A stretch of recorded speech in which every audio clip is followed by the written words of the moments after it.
Guy tiene razón. No leí el Código Da Vinci. Y siento que necesitaba saltar por un acantilado o enojarme demasiado por ello. Y si nunca me has oído en la radio o si nunca has visto un DVD como este, lo aprenderás muy rápidamente. Lo que más me molesta es cuando la gente manipula las fuentes.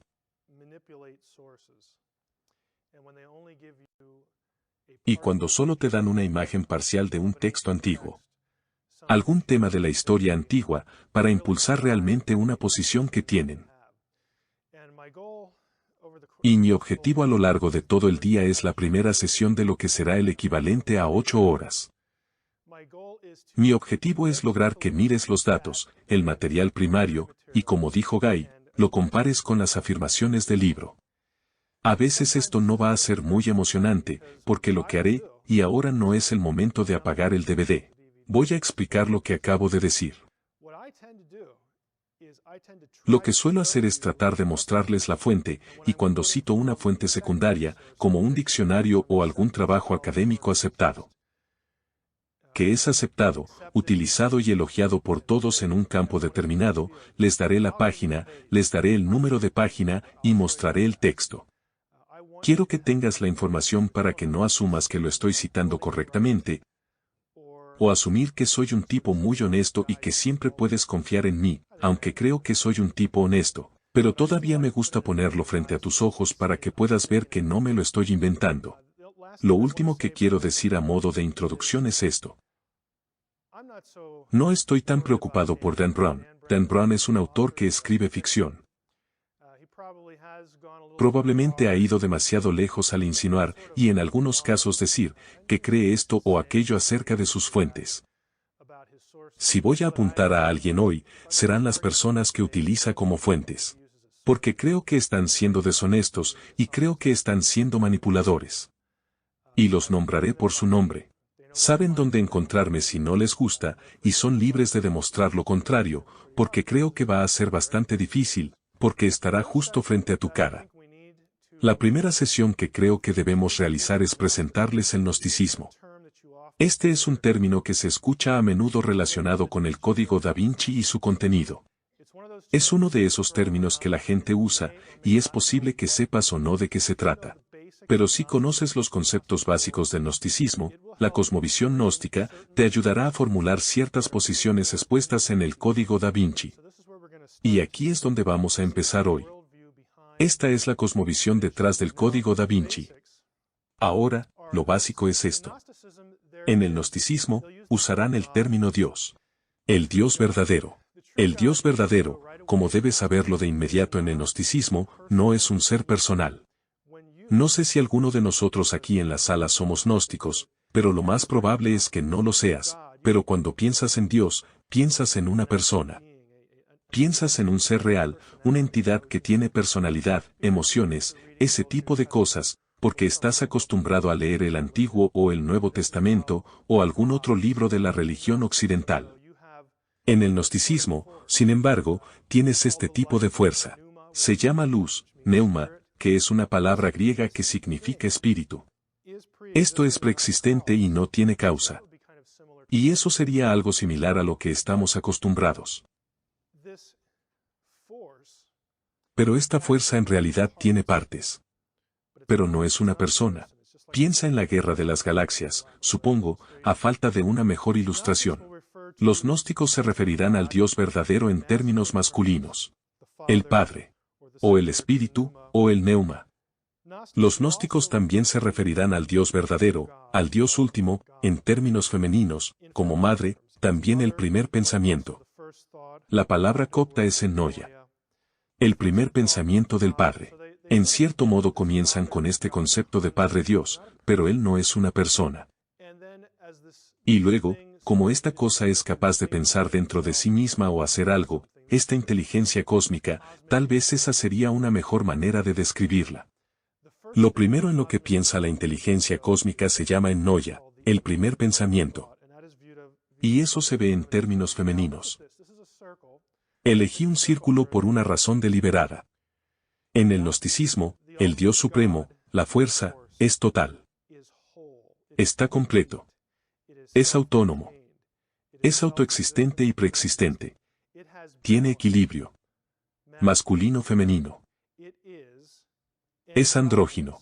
No es solo uno u otro, no es solo masculino o femenino. Es ambos.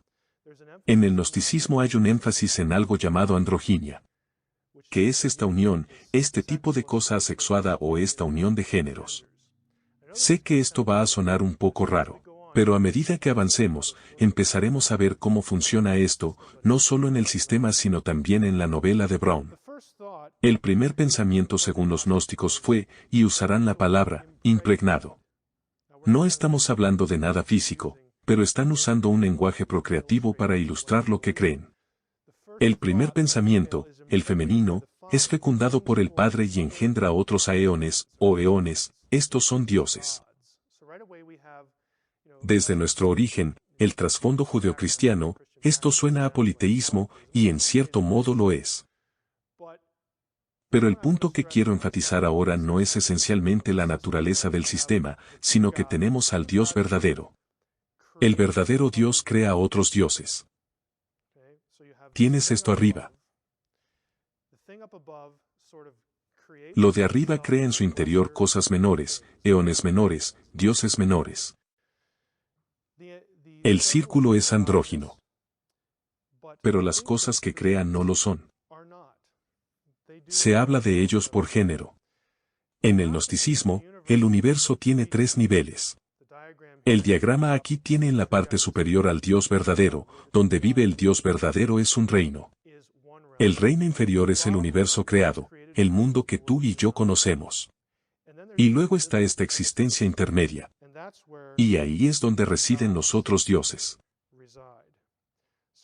Entonces, a partir del Dios verdadero, la entidad entera, se crean otros seres divinos. Se llaman eones. Notarás por las características aquí que algunos son masculinos y otras femeninas. Ahora bien, no vamos a profundizar mucho en el gnosticismo, pero lo que sucede es que se emparejan y procrean. Nuevamente, estoy usando una especie de lenguaje literal, pero producen otros eones. Y entonces tienes todo un sistema de dioses, plural, debajo de esta cosa divina, esta mente cósmica o fuerza cósmica. Los dioses intermedios son una especie de expresiones del todo mayor. Estos se llaman eones. La palabra al lado, pleroma, significa plenitud. Cuando todos los eones estén juntos y en armonía. Con la luz verdadera, eso se llama plenitud. Así deberían ser las cosas. Son la esencia del verdadero Dios. Y juntas, las partes equivalen al todo. Ahora, el verdadero Dios, nuevamente, o la luz, produce estos eones. Uno de ellos es el Logos. Ahora, para aquellos de nosotros que somos cristianos en la sala, Logos es una palabra que se aplica a Jesús en Juan 1. Pero toma en cuenta esto. El Logos en el gnosticismo aquí no es Jesús, esta no es una ecuación 1 a 1. Jesús es otra cosa para un gnóstico. Para que lo sepas, uno de estos dioses se conoce como Logos. Y el Logos, si nos fijamos en la jerarquía, tal como la he organizado, el Logos se considera el león más elevado. Él es lo más elevado que produjo la luz. Él es el más alto. Leerás escritos gnósticos si bajas al tercer punto. El Logos se llama la forma de lo informe, el cuerpo de lo sin cuerpo, el rostro de lo invisible, la palabra de lo indecible, la mente de lo inconcebible. El Logos es la expresión primaria de la luz. Este espíritu cósmico al que los gnósticos se refieren como el Dios verdadero, el Dios supremo. El Logos posee conocimiento de todos los demás eones. Él es toda imagen y semejanza. Ahora bien, si miras aquí, tenemos un lenguaje paterno dentro del Dios verdadero. Tenemos lengua materna, entonces tenemos padre, madre. Tenemos el Logos. Y eso se forma en el gnosticismo, notas el triángulo. Esta es una especie de su trinidad. Eso es una simplificación excesiva, pero usarán un lenguaje trino. Lo llaman la tríada inicial, los tres iniciales: Padre, Madre e Hijo. Y de hecho llamarán a estos seres sin cuerpo, el primer hombre, la primera mujer y el primer hijo. La razón por la que señalo esto es cuando lees literatura gnóstica, y para la mayoría de nosotros, estará en los periódicos. Y los periódicos, o el Código Da Vinci, o algún otro trabajo, comenzarán a decir cosas como: esto es realmente lo mismo que el cristianismo. Ahí está el Hijo. Ahí está el Padre. Existe esta cosa, lo divino femenino, sea lo que sea. Y van a intentar aferrarse a terminología similar para hacerte pensar que en realidad todos estamos hablando de lo mismo. Bueno, no es así. El león más bajo, notarán la cadena aquí. Progresa de mayor a menor. Es una disipación progresiva del neuma, la luz última, el espíritu último, desde el león primario hasta el último. Hay un número finito.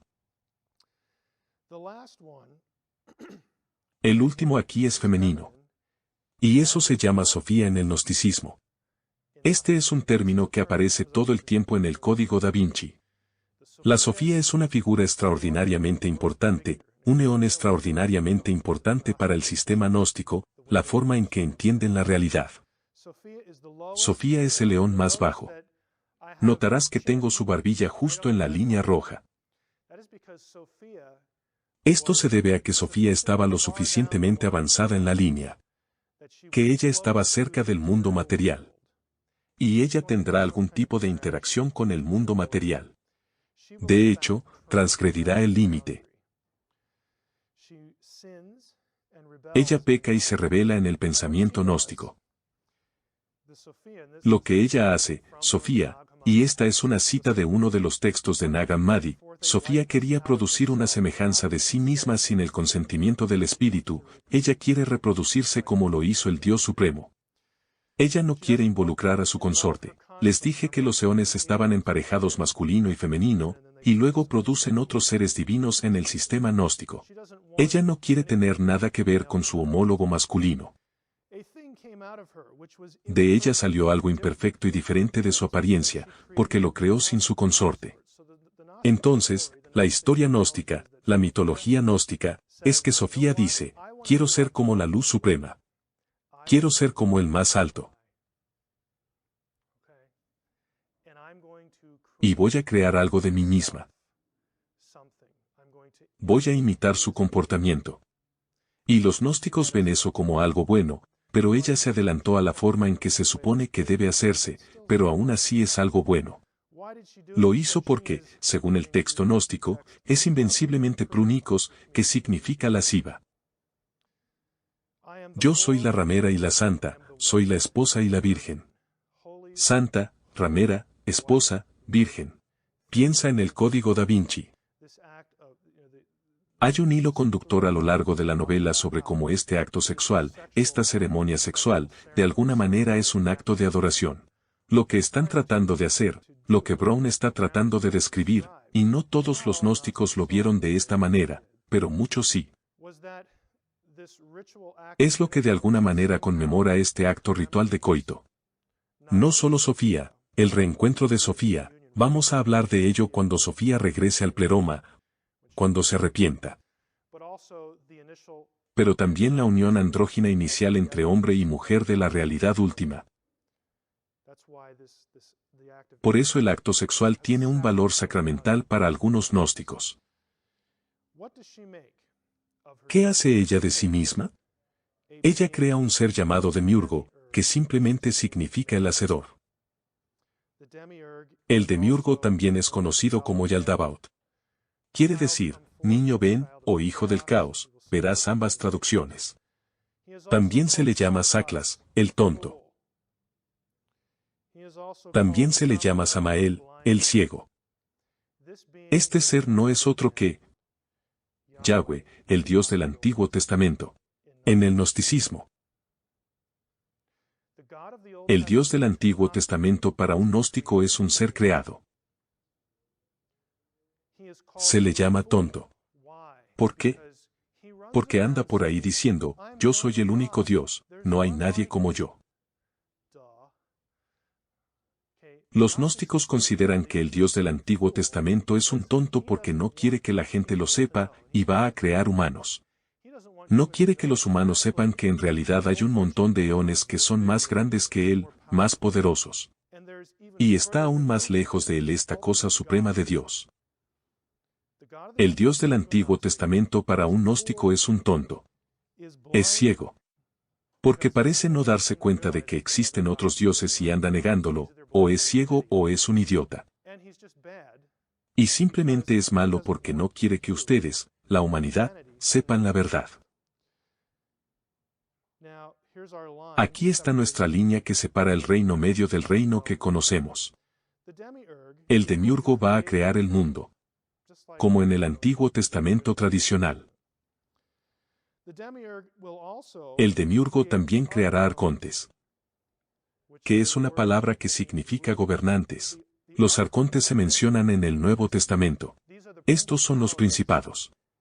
Y las potestades del aire, los gobernantes en las alturas que son malvados. Pero en el gnosticismo, los arcontes, sí, son malos, porque el tonto, porque los hizo el demiurgo. Pero no son malos en el sentido de que se oponen a Dios. En realidad, en el gnosticismo, los arcontes son los secuaces de Dios. Cumplen sus órdenes de reprimir a la humanidad, de evitar que la humanidad aprenda algo. Y hablaremos de qué es ese algo. Entonces el demiurgo crea ayudantes, lo que consideraríamos ángeles caídos o vigilantes, o hijos caídos de Dios, arcontes, es realmente lo mismo. Juntos, los arcontes, la clave ahí es juntos. Los arcontes y el demiurgo hacen a Adán. Hagamos. A la humanidad. A nuestra imagen.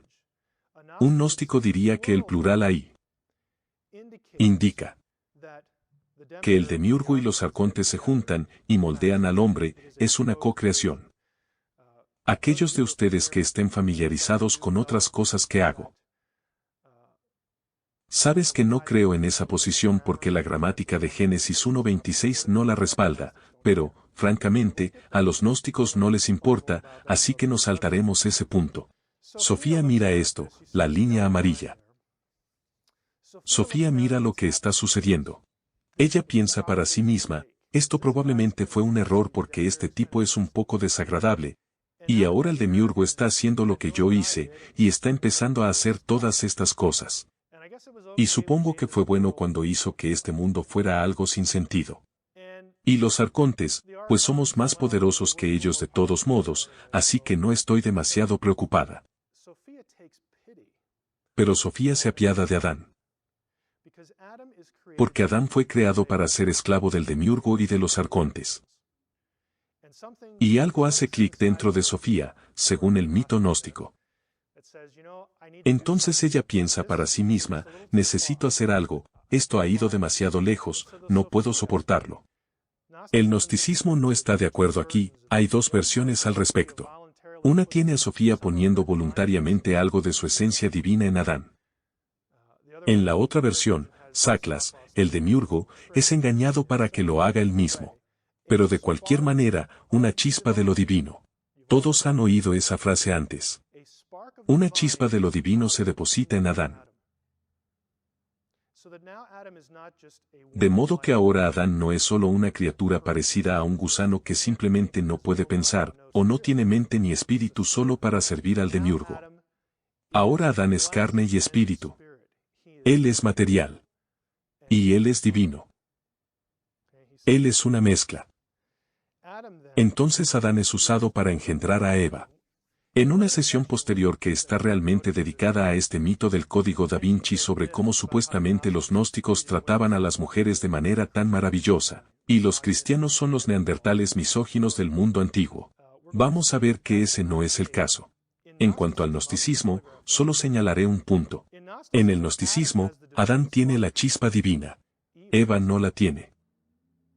Eva es menor que Adán. Ella es menos que divina. Para un gnóstico. Eso no es algo muy positivo para las mujeres. Pero eso es realmente gnosticismo, como lo verás en los textos gnósticos, no en la novela de Dan Brown. No voy a extenderme demasiado sobre esto. Sofía es redimida, es la más joven y el último eón, estaba más alejada de la luz y comete un error. Ella está impulsada por este impulso procreativo. Su deseo fue visto positivamente porque quería ser como el Padre. En realidad, ella tiene dos partes. Ella está en conflicto con el mito gnóstico. Quiere ser como el Dios Supremo, pero aún así tiene esta propia rebelión obstinada. Al final, dice el resto del pleroma, no podemos ignorar esto. Necesitamos recuperar a Sofía para que estemos plenos, completos. Para que volvamos a tener el pleroma, la plenitud. Y entonces lo que hacen es decidir atraerla. Varios eones elevados, el Espíritu Santo, todos ellos son seres separados en el gnosticismo, el Espíritu Santo, el Cristos, y Jesús. Si eso te sorprende como lector del Código da Vinci, bien. Porque el Código da Vinci tiene personajes que dicen que en las escrituras gnósticas Jesús era un hombre común y corriente. Pero si lees los textos, no dicen eso nunca. Jesús es un eón. Es un ser divino en el gnosticismo. No es solo un tipo común y corriente. Estos tres idean un plan para atraer a Sofía de regreso a la verdadera luz. El Cristo se le aparece a Sofía en la forma de una cruz transcósmica. Y ahora ve eso en el universo y sabe que es una señal del pleroma de que puede regresar, simplemente sigue la luz. ¿No es una bonita frase que todos hemos escuchado en nuestra cultura? Es gnóstica. Mantén tus ojos en la cruz, sigues la luz y regresarás al pleroma. Su esposo celestial, Jesús, la espera.